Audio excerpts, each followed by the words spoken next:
Hello, my name is Alexander Stafford, the Conservative Member of Parliament for Rother Valley and a member of the Business, Energy and Industrial Strategy Committee, and I'm going to be answering some questions sent in by the Westminster Foundation for Democracy. First question. Please tell us about the role the UK Parliament has played in commissioning the UK Climate Assembly.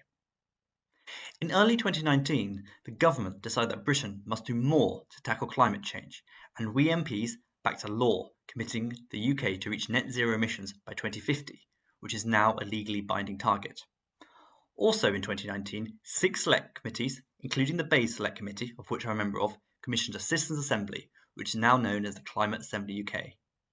The aim of this assembly was to better understand public preferences on how the UK should tackle climate change due to the impacts these decisions will have on people's everyday lives. It is our goal as MPs to make the transition to a green economy as easy as possible for people. The Climate Assembly UK is the first ever UK-wide Citizens' Assembly on climate change. Question 2. How successful has the work of the Climate Assembly been in ensuring politicians and policymakers have the best possible evidence available about public preferences on reaching the net zero target? The Climate Assembly was tasked by Parliament to answer the question, how should the UK meet its target of net zero greenhouse gas emissions by 2050? The Assembly then launched its recommendations in a report published on September the 10th, 2020, and these recommendations show the policies required to rapidly accelerate the pace of decarbonisation over the next 10 to 15 years are cost-effective, popular, and more importantly, highly likely to work. There are, however, some policies that the Climate Assembly have advocated for that are more costly and impactful on people's daily lives, which may require some time to build support for. As I have said, it is my goal to ensure the transition to a green economy is as smooth and hassle-free for people as it can be. We really do want to minimise disruption, and that includes disruption to costs. To me, the Assembly's report misses a significant opportunity because although we have talked about quite a lot of the measures involved, such as increasing wind power, road pricing, electrification, hydrogen, which I'm a big fan of, they lack some sense of ambition and bringing the public forwards. Dealing with our carbon emission is not only something we need to do for the good of our planet and for our health, but can be a huge economic benefit for this country. It is the new technologies that I'm very excited about.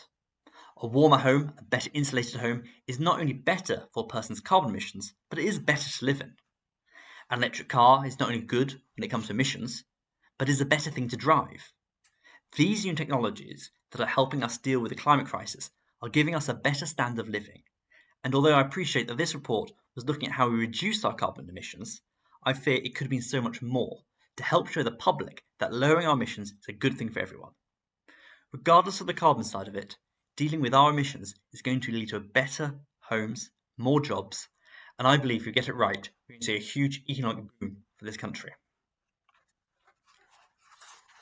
Question 3. What are the benefits and challenges of a citizen assembly for the Parliament?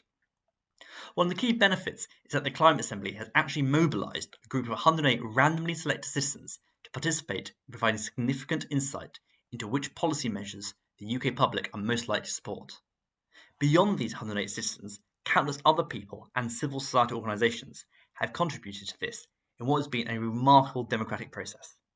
Getting citizens involved in these processes is extremely important for the future and well-being of our democracy, and offers us in Parliament an alternative model of citizen engagement. However, one challenge that I foresee is that the Climate Assembly has not been entirely realistic in their policy recommendations.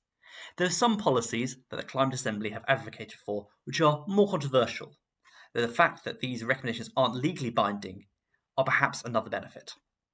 Their report ultimately provides a useful set of recommendations for Parliament to scrutinise the government's progress towards net zero, and is a great resource for MPs to look at before going away, talking to our constituents, talking with each other, discussing with policymakers, and making decisions that will smoothen the transition to net zero. Question 4. What are the next steps, and how will the UK Parliament be involved in the follow-up of these recommendations? The 6 select committees which first commissioned the Citizens' Assembly are now mainstreaming the work of the Climate Assembly to hold government to account through inquiries.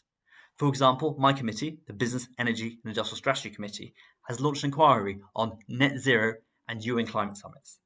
The findings of the Climate Assembly are being used to inform this work.